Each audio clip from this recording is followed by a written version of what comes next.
Next, your skills. There are 4 categories of skills you might want to consider when writing your resume.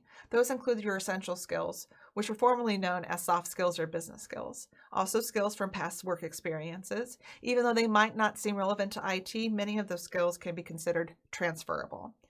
Obviously, you want to list your IT technical skills, but then there's this other category. This may not be IT specific, but if you have a specialization in something, this might help tell your story a little bit better and set you apart as a unique candidate. First, let's look at essential skills. We've talked to a lot of IT professionals over the last couple of years, and by far, these are the top skills that they're looking for in candidates coming from Ivy Tech entering those entry-level IT positions. Number 1 being critical thinking. This is imperative for you as an IT professional to have these vital critical thinking skills, which shows that you know how to identify problems and solutions quite easily and you can take decisive action, while also considering other people's opinions and doing the best thing for the company and the customer.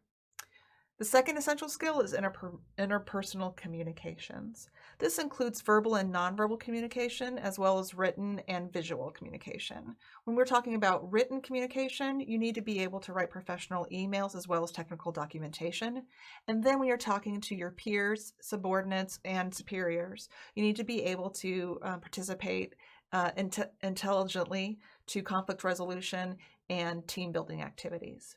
The third essential skill to consider is time management. This means that you know how to meet deadlines, as well as show up to work on time. And people with strong time management skills also have a routine that they follow, and they are consistent in knowing what their priorities are and establishing boundaries. Your fourth essential skill is being a team player. This should be obvious, but you might be surprised. More and more, IT is becoming a team sport as opposed to an individual's game.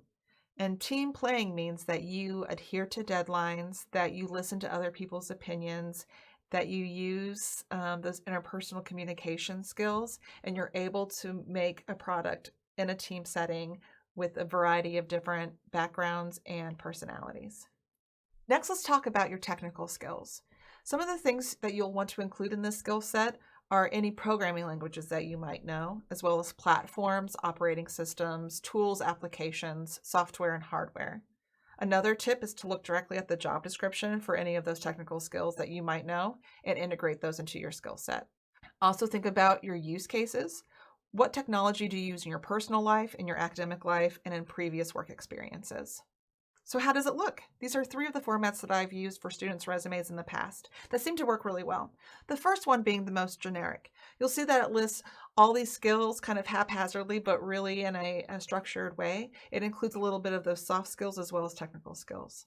The next format separates things out into categories: technical, computer, and management. These categories can be customizable. So if you come from a logistics background, for example, you might want to put that last column, management, as logistics and list your logistics skills as well, especially if you're trying to pivot into IT within that industry. Lastly, this one is more conducive to the skills within an IT industry. So again, these categories can be customized, but for the purpose of this example, you'll see that we have the certifications, systems, languages, software, databases, but also you could do networking or cybersecurity or information assurance as well. The sky's the limit.